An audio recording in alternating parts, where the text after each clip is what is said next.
Jesús, te seguiré, donde me lleves iré. Radio Paz presenta Te Seguiré, un programa del Ministerio de Evangelización Escoge para el crecimiento en la fe, conducido por Roberto Toledo. Muéstrame ese lugar donde vives, quiero quedarme contigo allí. Bien, buenas noches, familia de Radio Paz. Espero en Dios y en la Virgen Santísima que cada uno de ustedes se encuentre bien en lo espiritual y en lo personal. Les habla Roberto Toledo, el coordinador del Ministerio Escoge, pero también el conductor de este programa Te Seguiré. Estamos hace ya 2 semanas tomando un tema que es precioso, un tema que es maravilloso. La pasión y la crucifixión de Jesús, pero de un punto de vista científico, de un punto de vista teológico, no un punto de vista como lo hemos visto bíblico, ¿verdad? Como todos lo sabemos, sabemos cómo murió, sabemos cómo fue crucificado, pero no sabemos los detalles, qué es lo que hubo detrás de todo eso, ¿verdad? Y qué es lo que es realmente lo que le causó la muerte a Jesús. Así que también vamos a ver las 33 leyes violadas, las leyes rabínicas. 33, la misma edad de Jesús, fueron violadas para cuando arrestaron a Jesús, ¿okay? Cuando lo enjuiciaron. Así que por lo tanto vamos a ver todo eso y vamos a aprenderlo. Es un programa bastante entretenido, bastante bueno para aprender en relación a esto de lo que es la crucifixión de Jesús, ¿verdad? No sin antes, como todos los lunes, hacemos una oración inicial para que todo vaya bien, para que las palabras que salgan de mi boca no sean las mías, sino que sean las del Espíritu Santo, para que así llenen sus corazones y puedan aprender en su totalidad. Así es que en el nombre del Padre, del Hijo y del Espíritu Santo, amén. Padre nuestro, Padre misericordioso, te vamos a dar gracias por el día de hoy. Vamos a dar gracias por el fin de semana que probablemente estuvo muy hermoso para cada uno de nosotros. Si no fue así, pues el Señor tendrá sus motivos por los cuales nos dio un fin de semana no tan bueno, pero que con su bendición y su mano misericordiosa todo va a salir bien. Te pedimos por los enfermos, por aquellos que están sufriendo por el COVID, y algún tipo de enfermedad que probablemente incluso hasta sea, cierto, mortal, una enfermedad que ya no sea curable. Te pedimos por cada uno de ellos, Señor. Te pido, Señor, por las personas que me están escuchando, como así también por los que están viendo a través de Facebook, Instagram, YouTube y escuchando por la radio 830 AM y 96.1 FM. Muchas gracias, Señor, por todo, y te pido a la vez por los seminaristas, los diáconos, los sacerdotes, las monjas, por Monseñor Wensky, Monseñor Garza, por el Papa, por su gran labor pastoral. Así también te pido por todos aquellos laicos que están siguiéndote, Señor, porque tienen fe en ti. Señor, queremos servirte mejor que ayer y escuchar con agrado lo que nos quieras decir hoy. Gracias, Señor, por la mirada que vigila, el oído que escucha y la mano que ayuda. Amén. Bien, vamos entonces a continuar con este tema que es tan hermoso, tan bello. Un tema que para este tiempo, ¿cierto? Para este tiempo de Cuaresma es fenomenal. Fenomenal poder saber en su totalidad de cómo sucedió todo alrededor de Jesús en las últimas horas de vida que tuvo él. Vamos, si se recuerdan, en el primer programa mencionamos que vamos a ver este punto de vista, este tema, por 4 diferentes puntos. Uno, ¿por qué Dios escoge morir? Otro, la paz romana o el tiempo de historia. O sea, el tiempo que Dios escogió venir a la tierra. No fue cualquier tiempo. ¿Por qué no fue 40 años antes, 40 años después o 100 años? No, ¿por qué fue justamente en ese tiempo? Vamos a explicar eso. El juicio y la pasión y crucifixión de Jesús. Son los 4 puntos que vamos a ver. Y hemos visto ya 2 puntos, casi. Vamos a hacer un pequeñísimo resumen para continuar con el tercero, que es el juicio, que es una de las cosas más importantes que hay, de poder saber por cómo es que se violaron 33 leyes rabínicas y a los judíos no les importó nada, no les interesó, ni se les pasó por aquí nada, absolutamente nada. Se les puso en el ojo querer matar a Jesús y lo consiguieron. Eso es lo que vamos a ver justamente esas 33 leyes rabínicas violadas. ¿Ok? Y el objetivo de este tema, el objetivo de esto, es dejar entender a ustedes, ¿cierto? A todos los que escuchan o a todos los que estén viendo este programa, dejar claramente cómo es el inmenso amor de Dios para con nosotros. Dar un hijo, ¿cierto? Para que lo masacren, para que le hagan de todo y hasta lo maten. Oye, eso no se da así como así. Ustedes, si son padres, podrán entender que ustedes no pueden llegar y decir, ok, miren, hagan con ese hijo mío, hagan lo que se les dé la gana. Si es un malvado, si es un asesino, si es lo que sea, y la madre está desconforme con eso, o el padre está desconforme con eso, entonces sí. Pero aún así todavía, pero cuando es un hijo amoroso,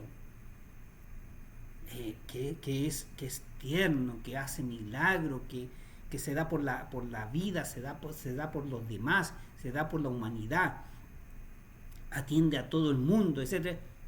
Yo no creo que vaya a haber un padre o una madre que diga, sí, hagan lo que quieran con él. Indiscutiblemente que no. Entonces, es dejar claramente, bien claro, el inmenso amor que tiene Dios por nosotros. ¿Ok?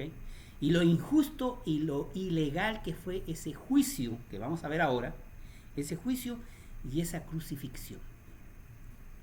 ¿Ok? Y fíjense, Dios escogió el peor castigo. Ustedes dirán, Dios lo escogió. Sí, Señor, Dios lo escogió. Ustedes bien saben que Dios tiene el poder para decir o determinar si eso se va a hacer o eso no se va a hacer. Él tiene el poder para hacerlo. Si Él sabe que va a ocurrir tal cosa, Él puede decir, ok, déjame mover esta pieza para acá para que no ocurra. Eso lo puede hacer.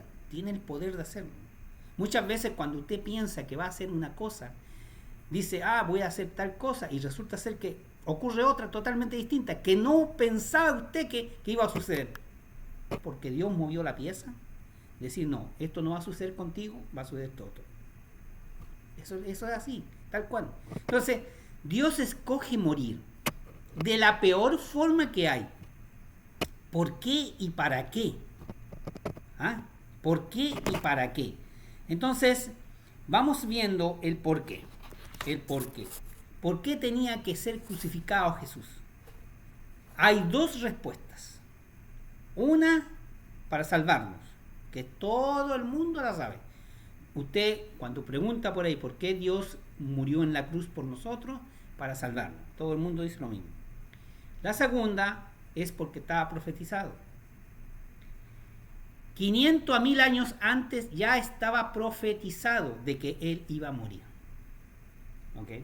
Y de que iba a ocurrir. Usted lo puede encontrar en Isaías, en los Salmos, en los Cánticos, ahí lo puede encontrar. Yo lo leí la vez anterior, no lo voy a leer ahora. Usted lo puede buscar, pero ahí está profetizado. ¿Bien? Profetizado completamente cómo Dios, ¿cierto? Escoge morir y por qué escoge morir. Entonces, luego sabemos que hay 7 dimensiones, que Dios, ¿cierto? Que Dios escoge la muerte y la muerte incluida. Hay 7 dimensiones por las cuales Él escoge eso. ¿Por qué escoge morir crucificado? ¿Okay? Hay 7 dimensiones. Miren, primero, como Dios. Segundo, como hombre. ¿Okay? Segundo, como hombre. Tercero, como buen pastor. Cuarto, como siervo y bueno, humilde. Como siervo bueno y humilde. El quinto, como hijo obediente. Como hijo obediente. El séptimo, como hombre. O sea, tenemos 7 dimensiones. 7. Las voy a repetir de nuevo para que ustedes entiendan. Yo las leí y expliqué bien la semana pasada. Ahora no lo voy a hacer porque no tengo el tiempo suficiente, pero tengo las 7. Como Dios, como hombre, como buen pastor, como siervo bueno y humilde, como hijo obediente, como hijo de Dios, y como cordero. Ahí están las 7. ¿Ok? Como hijo obediente de Dios y como cordero. Esas son las 7 dimensiones por las cuales Dios escoge morir. Ahora, piensa un poquito. Si Él hubiera escogido otra cosa, hubiera dicho, no, la cruz no. Una, porque se sufre mucho. Otra, porque yo no merezco ese tipo de muerte. Vamos a escoger otra cosa. Que me corten la cabeza mejor. Que es lo que estilaban en aquellos tonos. O ahorcamiento. Pero esa estilaba, corte la cabeza. O a piedrazo. Mejor vamos a tirar. Voy a morir que me tiren piedra. ¿Verdad? Así que por lo tanto, vamos a suponer que él escoge otra cosa. ¿Qué hubiera pasado con nosotros en relación a la cruz? ¿Existiría la persignación? ¿Existirían todas las cruces que hay hoy en día? ¿Hubiera él dado ejemplo, ¿cierto?, de verdadero hombre y verdadero Dios en la cruz si no lo hubiera hecho?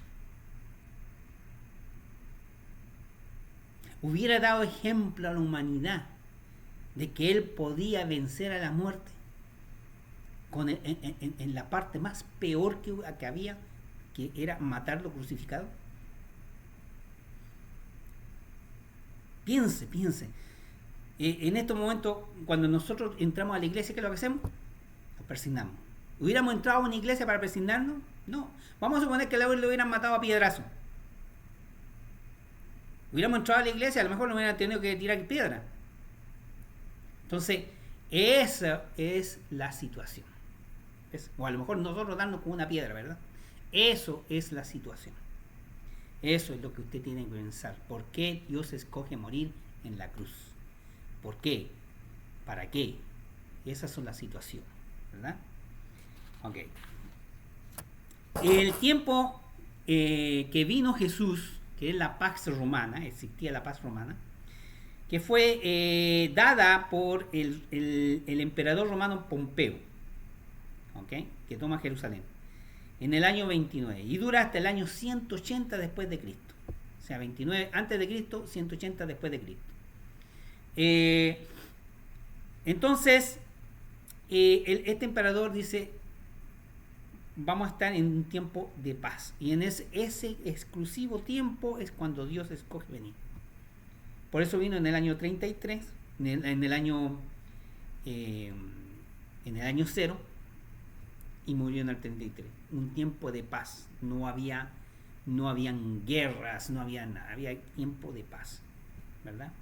Sobre todo en Israel, que ustedes saben que Israel ha pasado siempre ha pasado con guerras, ¿verdad? Bien, entonces, si él es el príncipe de paz, tenía que venir en tiempo de paz. Por eso se dice que la segunda venida de Jesús va a ser en tiempos de paz. O sea que aunque usted quiera, aunque usted desee que venga en este momento porque hay una guerra en Ucrania, donde está muriendo mucha gente inocente, no va a venir. Tiene que ser en tiempos de paz. Ahora, ¿dónde va a escoger él ir? No lo sabemos. No sé si será ahí mismo en Israel o si él escogerá en otra parte. Eso no lo sabemos. ¿Ok? La técnica de la crucifixión. La técnica de la crucifixión fue creada en el año 500 antes de Cristo. 500 años antes de Cristo. Y lo crearon los persas. Y ellos, ¿cierto?, se lo mostraron. Los romanos vieron este método de sacrificio, de sufrimiento hacia las personas que hacían algo mal. Y entonces los romanos dijeron, esto lo vamos a hacer nosotros también, pero la perfeccionaron. ¿Okay? ¿Cómo la perfeccionaron? Bueno, quizás a lo mejor lo azotaban por los azotes y tantas cosas más, ¿verdad? Entonces la perfeccionaron. Entonces, ¿y quién la descubrió? ¿Quién descubrió esto? Alejandro Magno, el tremendo Alejandro Magno. Él fue quien descubrió en el año 330 a.C., descubrió, ¿cierto?, este método de sufrimiento para las personas que los romanos querían matar. A los romanos no se le mataba en la cruz, a ningún romano se le mataba en la cruz. Por eso Pablo no murió en la cruz, porque Pablo era romano. Entonces a él lo decapitaron, le cortaron la cabeza. A los romanos le cortaron la cabeza. ¿Okay? A los que, si ustedes se dan cuenta también en las películas, se dan cuenta que muchos cristianos fueron crucificados en la cruz. Muchos cristianos, ¿verdad? Bien. Entonces, en el año 330, Alejandro Magno, ¿cierto?, descubre esta técnica y la trae para acá, para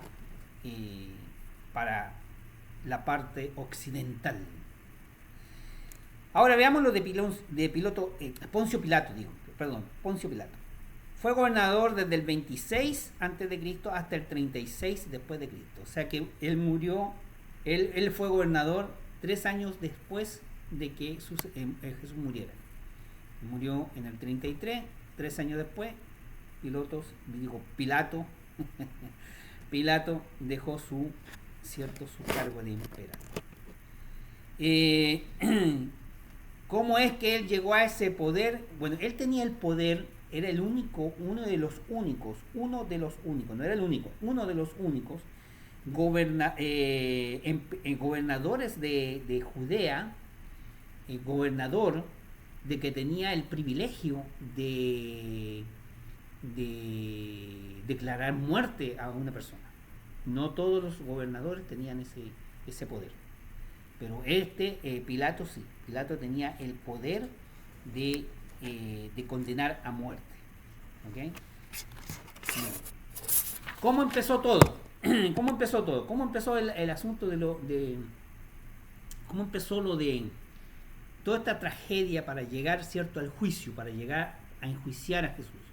Bueno, empezó con Pilato, justamente empezó con él, porque 2 años antes de que sucediera todo esto de arrestar a 2 años antes de Jesús, de que naciera Jesús, 2 años antes, ¿cierto? En el año 28, acuérdense que él fue del año 26, con un poquito menos de 2 años en el poder, ¿cierto? Una trifulca, y él mandó a matar a ciertos judíos para que los soldados de él se disfrazaran de judíos. Y entonces hizo una matazón ahí, y el problema es que a quien mató eran gente del pueblo de Herodes, y por eso Herodes se enemistó con Pilatos. ¿Okay? Además de eso llegó a Roma, y en Roma le dijeron que no podía volver a hacer algo similar, porque si no iba a ser sacado de su poder, de su gobernación. ¿Ok? Entonces le advirtieron a Pilato que eso tenía que ser la primera y última vez que escucharan quejas de él con respecto a cualquier cosa que sucediera en Jerusalén o en Israel. Ese hecho, ¿cierto?, sería lo que después sería el problema que hubo cuando apresan a Jesús, cuando viene el enjuiciamiento, ¿verdad? Y ahí tiene grandes consecuencias, tiene grandes cosas. El asunto del influenciaría mucho esa condición que le pusieron a Pilato de que no podía volver a tener ninguna queja de los judíos. Y entonces eso repercutió después cuando apresan a Jesús. Así que por lo tanto eso es lo que pasa con Pilato. Pilato después, acuérdense que para reconciliarse con Herodes, porque como le había matado los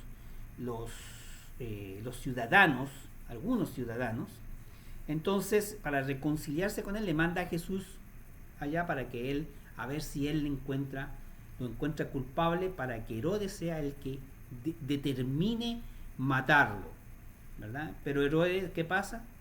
No le encuentra nada y lo devuelve para Pilato. Eso hizo que ellos se amistaran de nuevo, se volvieran a amistar, ¿verdad? Y entonces y resulta que uno de los principales motivos, fíjense bien, uno de los principales motivos por los cuales los judíos van en contra de Jesús es por esto. Si ustedes se recuerdan, había mucho mercadito fuera del templo, mucho mercadito, ¿verdad?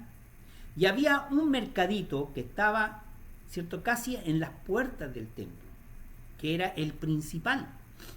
Y Jesús se enoja. ¿Se acuerdan de ese hecho? Jesús se enoja y arremete contra ese mercadito, contra ese kiosco, ¿eh? Y lo pisotea, le tira las cosas al piso, hace lo que se le da la gana, ¿verdad?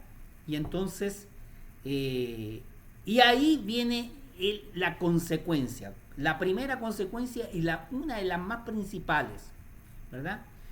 ¿Por qué? Porque ese mercadito pertenecía a Caifás, el sumo sacerdote, ¿cierto? Era Anás, el sumo sacerdote que había estado anteriormente al sumo sacerdote que estaba actual en ese momento, que en ese momento era Caifás. Pero Anás era el suegro de Caifás. Y para todos sabían de que el que mandaba era Anás y no Caifás.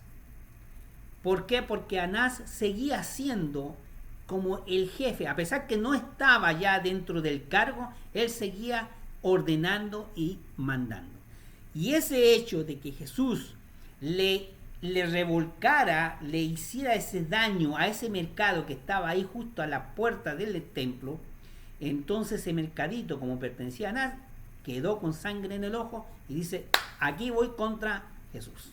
Y por eso es uno de los motivos y razones por las cuales lo manda a arrestar. ¿Okay? Anás tenía 5 hijos que también eran sumos sacerdotes, y Caifás. Todos eran miembros del Sanedrín. Ya vamos a ver qué es lo que era el Sanedrín. ¿Okay? Ya lo vamos a ver. Todos eran miembros del Sanedrín. Y por eso ahí empieza todo. Todo empieza ahí.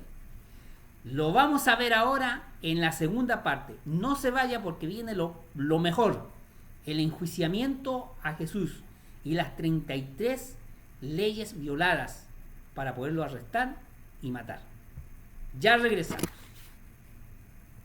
Jesús, te seguiré, donde me lleves iré, muéstrame ese quiero quedarme contigo allí. Bien, ya hemos regresado, así que por lo tanto, siéntese bien, acomódese bien, porque lo que les voy a contar es algo sorprendente, algo muy lindo que mucha gente no lo sabe en relación a este juicio que se le hizo a Jesús, ¿verdad? Al juicio. Ya les conté en el espacio anterior, les conté, como en el programa anterior también, les conté el motivo, uno de los motivos principales por los cuales Jesús es arrestado, ¿verdad? Que es que Jesús se enoja y tambalea, tira al piso todo un mercadito que estaba a las puertas del templo. Esa salida del templo estaba lleno de mercaditos, lleno de kioscos, ¿no? Que eran diferentes cosas que se vendían.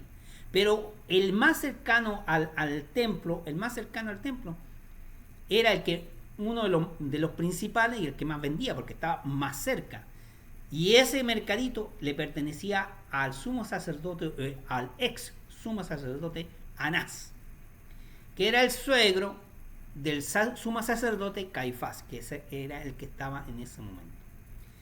Y entonces ahí empieza todo. Entonces vamos a ver las 33 leyes estas que se violan a través del juicio. Vamos a hablar ahora del juicio, la tercera parte, ¿verdad? Ya hemos visto la primera, que fue ¿por qué Dios escoge morir? Después la segunda es el tiempo en que escoge Dios venir, tiempo de paz, ¿verdad? Y ahora el juicio. Vamos a ver el juicio. El juicio a nuestro Señor Jesucristo se convirtió todo, controvirtió, o sea, fue totalmente adverso a todo el derecho judío y romano. ¿Ok? Los estudios por los expertos legales, historiadores y conocedores de las leyes del judaísmo concluyen que no solo fue el juicio de Jesús inmoral, ¿okay? Que sabemos que Jesús era libre de todo pecado, y eso lo pueden encontrar en Juan 8:46, ¿okay? Jesús era libre de todo pecado, sino también ilegal en todos sus aspectos, porque su encauzamiento y juicio rompió las leyes y códigos judíos romanos de aquellos tiempos. 33. ¿Okay? Esto lo puede encontrar si usted ya quiere adentrarse un poquito más en esto. Si no cree en mi palabra, si usted dice, este tipo a lo mejor está diciendo cosas que no... Bueno, si usted quiere entrar un poquito más allá, usted lo puede encontrar en The Illegal Trial of Jesus, ¿ok? Por Earl Wingo. Y el The Trial of Jesus by Harry Fogler. Así que por lo tanto puede encontrar estos dos artículos en relación a lo que yo voy a hablar ahora. O sea, si usted dice, no, yo no creo mucho en eso, pues aquí lo puede encontrar. Son historiadores, ¿cierto?, de las leyes judías que dieron, ¿cierto?, vieron en relación a este caso de Jesús. ¿Ok? Bien, al contrario, Jesucristo fue víctima de un linchamiento por una bandida de fascinerosos descarados dispuestos a romper cuantas leyes fueran necesarias solo por proteger su prestigio y poder. Vamos a ver esas leyes. Vamos a ver.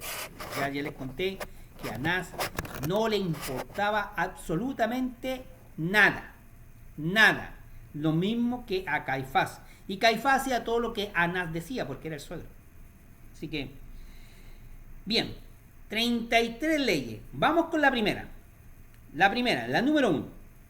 No existía orden de arresto o de prendimiento. No existía, no había una orden de arresto contra Jesús. No como hoy en día que se ve que cuando se encuentra a alguien, un sospechoso, ¿verdad? Cuando hay un sospechoso, la policía dice, ok, hagan una orden de arresto contra tal persona porque sospechamos que él mató, violó, o hizo esto, lo hizo todo otro, y por lo tanto lo vamos a arrestar. Entonces, él no tenía nada de eso, él no tenía nada, no había una orden de arresto. ¿Ok? Entonces, Mateo 26:55. Mateo 26:55. Dice así: en ese momento Jesús dijo a la gente: a lo mejor buscan un ladrón, y por eso salieron a detenerme con espadas y palos. Yo, sin embargo, me sentaba diariamente entre ustedes en el templo para enseñar, y no me detuvieron. ¿A qué se refiere esto Jesús?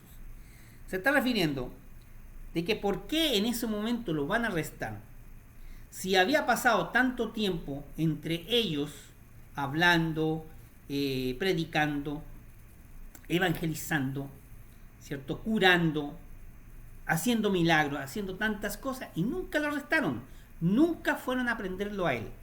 Pero ¿por qué en ese momento tenían que ir a arrestarlo? Entonces, por eso él decía, debe ser que a lo mejor están buscando un ladrón. Por eso, ¿cierto?, han salido a detener a ese ladrón. Pero se da cuenta que lo están deteniendo a él. ¿Cuáles son los cargos? El arresto fue de noche. Ese es el número 2. El arresto fue de noche. No se podía arrestar de noche.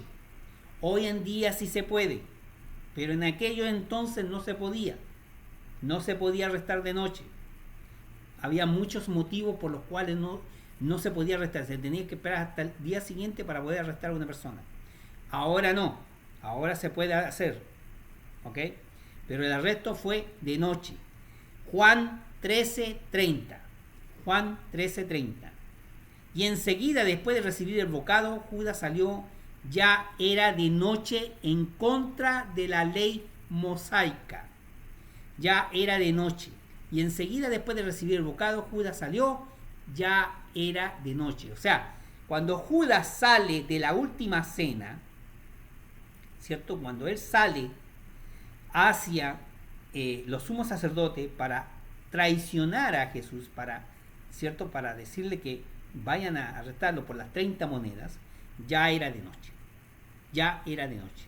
Y por lo tanto no se podía arrestar a nadie. A nadie se podía arrestar de noche. Ya va la 2.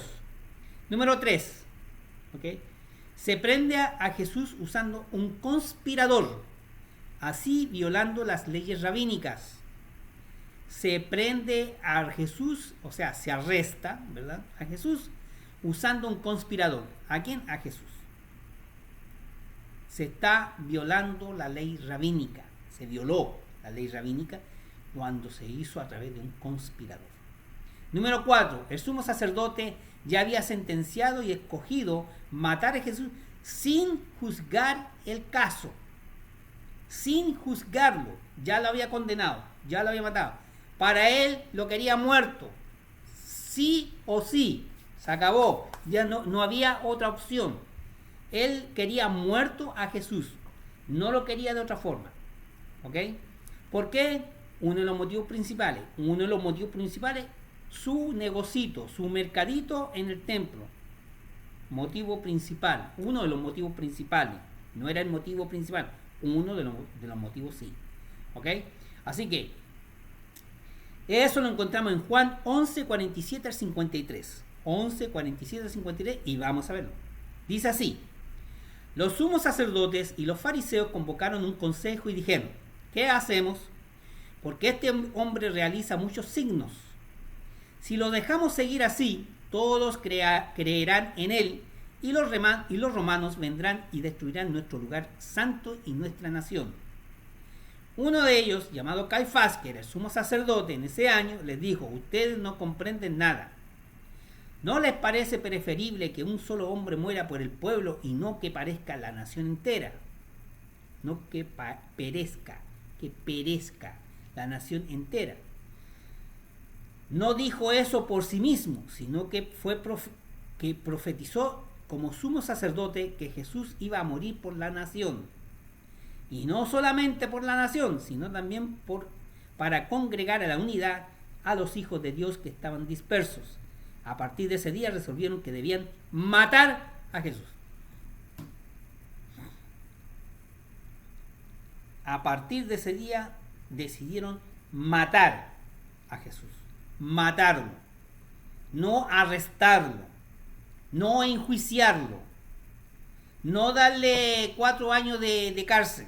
No, matarlo. ¿Ok? Matarlo. La número 5. Ilegalmente llevaron a Jesús ante Anás, que no tenía poder judicial. Pero Anás, que había sido sumo sacerdote por muchos años, era dueño de los 7 mercaditos, ¿cierto? Del templo que precisamente del que Jesús destruyó. Por eso lo llevan frente a Anás. ¿Ok? Y no tenían que llevarlo frente a Anás. Si lo arrestaban tenían que llevarlo frente a los romanos y no ante los judíos. Pero fue llevado ante Anás porque él le destruyó el mercadito. ¿Ok? Número 6. El juicio se celebró de noche. Eso estaba ilegal. No se podía enjuiciar a nadie de noche. Tenía que ser de día. Hoy en día es lo mismo. Después de las 5 de la tarde, 6 de la tarde, usted ve que ya no hay juicios. Simplemente es de día. ¿Ok? Entonces, a Jesús lo enjuician de noche. El juicio, número 7, el juicio se celebró en privado y no en público como requería la ley rabínica. Otra violación más, 7 violaciones. Fue en privado y no en público. O sea, lo enjuiciaron en casa de Anás privadamente. ¿Quiénes estaban ahí? Solamente Anás, Caifás, los 5 hijos que habían sido sumos sacerdotes, algunos miembros del Sanedrín. ¿Ya? Ya vamos a ver qué es lo que es el Sanedrín. ¿Ok? Listo. Entonces, el número 7, el juicio se celebró en privado y no en público. El número 8, el juicio se celebra el día antes de una fiesta sagrada. Y así no permitió que durara los 2 días requeridos por la ley judía si la causa era pena de muerte. Me explico, ¿verdad? El juicio se celebra un día antes de una fiesta sagrada. Eso fue por la noche, un día antes, ¿verdad? Y así no permitió que durara los 2 días requeridos por la ley judía. O sea que debería haber sido el miércoles, no el jueves. ¿Estamos? Número 9. El acusado tenía forzosamente que ser representado por un abogado. Jesús no lo tuvo. No lo tuvo. ¿Ok?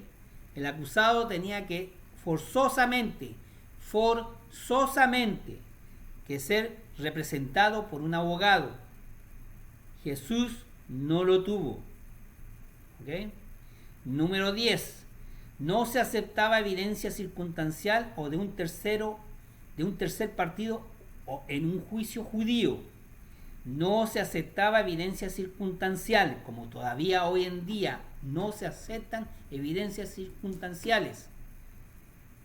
No es que es que vimos la huella de él en tal parte. Es una prueba o una evidencia circunstancial. Porque ¿será de él? Número 11. No hubieron 2 testigos que coincidieran exactamente en su testimonio, como lo exigía la ley. No hubieron 2 testigos que coincidieran exactamente en su testimonio, como lo exigía la ley. Marcos 14, 55, 59. Veamos. Marcos 14, 55, 59. Dice así. Los jefes de los sacerdotes y todo el Consejo Supremo buscaban algún testimonio que permitiera condenar a muerte a Jesús, pero no lo encontraban. Varios se presentaron con falsas acusaciones contra él, pero no estaban de acuerdo en lo que decían. Algunos lanzaron esta falsa acusación. Nosotros le hemos oído decir yo destruiré este templo hecho por la mano del hombre y en 3 días lo construiré, otro no hecho por los hombres. Pero tampoco con este testimonio estaban de acuerdo. No habían 2 testigos que coincidieran en su testimonio. No lo había. Número 12. Los testigos nunca pudieron probar que Jesús no era el Mesías. Por eso no lo podían condenar de blasfemo. Los testigos nunca pudieron probar que Jesús no era el Mesías, pero por eso no lo podían condenar de blasfemo. Juan 10:36, vamos a Juan 10:36. ¿Cómo dicen? Tú blasfemas a quien el Padre santificó y envió al mundo, porque dijo, yo soy hijo de Dios. Yo soy hijo de Dios. Para ellos eso era una blasfemia, ¿ok? Pero nunca lo pudieron probar. Nunca pudieron probar de que él era un blasfemo. Número 13. El acusado no podía incriminar ni testificar en contra de sí mismo. El acusado no se podía incriminar ni testificar en contra de sí mismo. Y él lo hizo, Jesús lo hizo. ¿Okay? Número 14. De autoincriminarse el acusado a sí mismo en Marcos 14:62. Vamos a Marcos 14:62. Marcos 14:62. Jesús respondió, yo soy, y un día verán al Hijo del Hombre sentado a la derecha de Dios poderoso y viniendo en medio de las nubes del cielo. La ley rabínica exigía que se descartara su testimonio. ¿Ok? Si, fíjense, en la número 13, para que entiendan, podamos entender bien. En la número 13, el acusado no se podía incriminar ni testificar en contra de sí mismo. Jesús lo hace. Porque él dice, yo soy. El hecho de decir yo soy está diciendo que es Yahvé, es Jesús, es Dios. ¿Ok? Es Dios. Y es hijo de Dios. ¿Ok? Como lo hace, como lo está haciendo en el número 14, de autoincriminarse, ¿verdad? Y lo encontramos en Marcos 14:62, la ley rabínica exigía que se descartara su testimonio. O sea, eso no podía ser válido. Si él decía, yo soy Dios, ¿verdad? O yo soy el Hijo de Dios, eso no podía ser un hecho que pudieran los judíos agarrarse de él para enjuiciarlo, ¿verdad? No, tenían que descartar ese testimonio, no podía decir nada. Bien. Número 15. La responsabilidad primordial del Sanedrín, según la ley, era de proteger a un hijo de Israel, al acusado, al mayor grado posible de no recriminarle como hizo Caifás. Como Jesús era judío, fíjense, Jesús era judío, la responsabilidad primordial del Sanedrín, que ya vamos a ver quiénes son, lo del Sanedrín, según la ley, era de proteger a un hijo de Israel, a un judío. Era de por ley, tenían que protegerlo. De por ley, ¿qué hicieron? Nada. Lo dejaron, ¿verdad? Lo dejaron. Un juez o miembro del Sanedrín con intereses particulares en el caso tenía por ley que excusarse o descalificarse del jurado. En este caso hubieron un mínimo de 7 jueces que se tenían que descalificar: Caifás, Anás y los 5 hijos que estaban ahí, y eran los que más estaban acusando a Jesús. Esa es la número 16, ¿verdad? La número 16. Un juez o miembro de Sanedrín con intereses particulares, en el caso tenía que, por ley, que excusarse o descalificarse del jurado. En este caso hubieron un mínimo de 7 jueces: Caifás, Anás y los 5 hijos de Anás. O sea, habían 7 personas que no tenían que estar ahí. No podían estar ahí. Número 17. Tenían que comparecer 36 jueces en el Sanedrín para constituir un quórum. Por los registros del juicio, se saben que solo se encontraban 23 presentes, de los cuales 7 debían ser descalificados. O sea que tenían que haber 36, no habían 36. Habían 23, y de los 23, 7 tenían que ser descalificados. O sea que quedaban, si descontamos 23 a 7, quedan 16. Solamente 16 eran los que podían justificar quedarse ahí para ese juicio. Y faltaban todavía 20. No podían. No podían. Porque estaban mucho menos de la mitad incluso. Pero sin embargo, habían 23 y los 23 estaban los 7, ¿cierto? Los 7 increíbles, ¿verdad? Número 18. No hubo deliberación por pares de jueces como lo requería la ley. No hubo deliberación. No hubo deliberación como lo requería la ley. No la hubo. Número 19. El veredicto, que tenía que ser por votación de 1 en 1, empezando por los más jóvenes, de tal manera que los más viejos no influenciaran en ello, no se hizo. No se hizo. El veredicto tenía que ser por votación de 1 en 1, empezando por la mayoría, por los más jóvenes, de tal manera que los viejos no influenciaran en ello. Número 20. El veredicto de blasfemo fue unánime. Marcos 14:64. Vamos a Marcos 14:64. Y dice así: ustedes acaban de oír sus palabras blasfemas. ¿Qué les parece? Y estuvieron de acuerdo en que merecía la pena de muerte. Tenían que ir uno por uno. Pero sin embargo, por la astucia de uno, respondieron todos al unísono, ¿verdad? Y lo condenan por blasfemo. ¿Qué hablamos de la blasfemia anteriormente?